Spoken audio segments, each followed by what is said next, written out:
Complain অনেকের বাড়িতে আছে তো। ইলেকট্রিক বিল মূলত কি হয়, অনেকে বলছে আমার রেগুলার যে ইলেকট্রিক বিল আসার কথা তার থেকে 3 গুণ 4 গুণ ইলেকট্রিক বিল চলে এসেছে।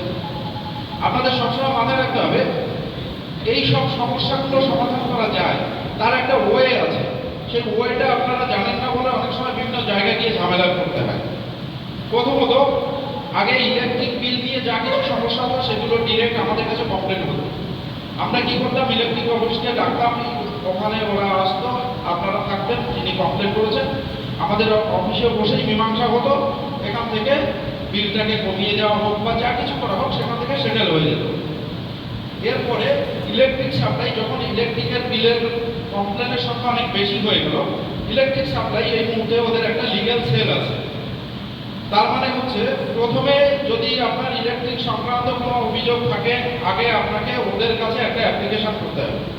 আপনি মুখে গিয়ে বললেন, দুদিন দৌড়াদৌড়ি করলেন, এগুলো করবেন না।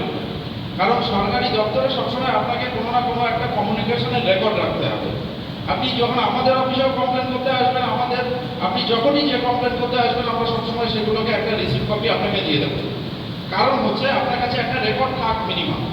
এবার যে সমস্ত জায়গায় প্রচুর পরিমাণে লোক গ্যাদারিং হয়, সেই জায়গায় সবসময় ওরা রেকর্ড দিতেও চায় না। কিন্তু আপনাদের এটাও মাথায় রাখতে হবে যে আপনি যদি সরকারি কোনো দপ্তরে গিয়ে কোনো রিটেন ডকুমেন্ট জমা দেন এবং তার জন্য সেটাকে রিসিভ করে দিতে বলেন, তাহলে আমরা কিন্তু রিসিভ করে দিতে বাধ্য। তো আপনি যখনই ইলেকট্রিক সংক্রান্ত কোনো অভিযোগ জানাবেন, আপনি সেখানে একদম রিটেন কমিউনিকেশন করবেন।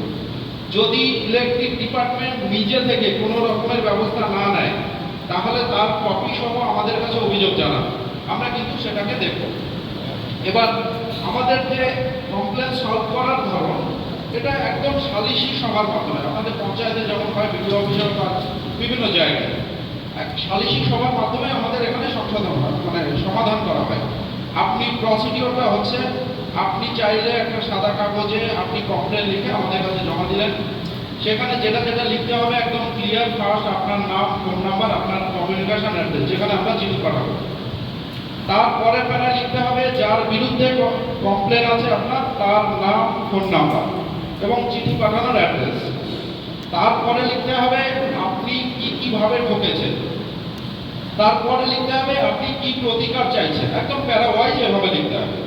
যদি আপনাদের এটাও মনে হয় অসুবিধা আছে, আমাদের অলরেডি ফরম্যাট তৈরি করা আছে, আপনারা আমাদের অফিসে এলেও আমরা হেল্প করে দেব। এবং আমাদের ওখানে কোনো রকমের খরচের ব্যাপার নেই। মানে আপনি আউট অফ কোর্টে আমাদের কাছে যখন অভিযোগ জানাবেন, তখন কিন্তু এটা আউট অফ কোর্টে কোনো রকমের খরচ হবে না।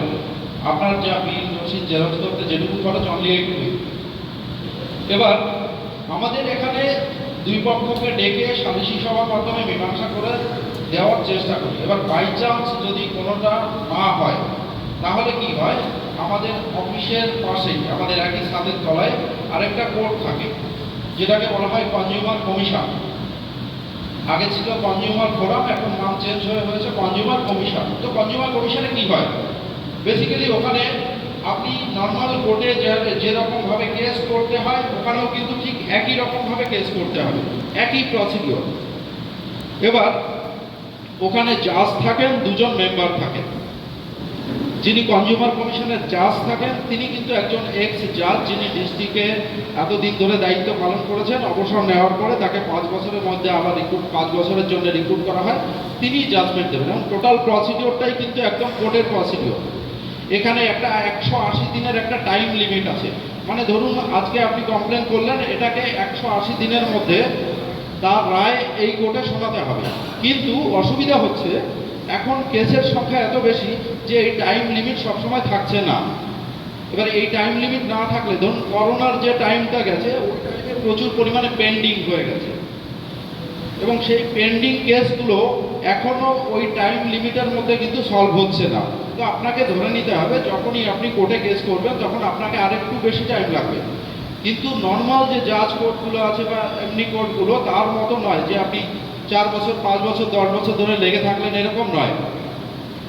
এবার ধরুন কোনো একজন লোক কনজিউমার কোর্টে কমপ্লেন করতে ভয় পাচ্ছে, অথবা হয়তো তিনি যে ব্যাপারটা নিয়ে কমপ্লেন করবেন সেটার ভ্যালু অনলি 100 টাকা।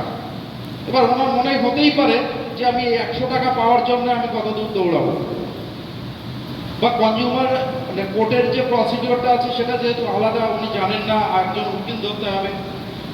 এই কারণের জন্য আমাদের অফিসে আরও একটা সুবিধা করেছে, সেটা হচ্ছে সিএবি, মানে কনজিউমার অ্যাসিস্ট্যান্ট ব্যুরো। তো এর কাজ কি, মানে আমরা যারা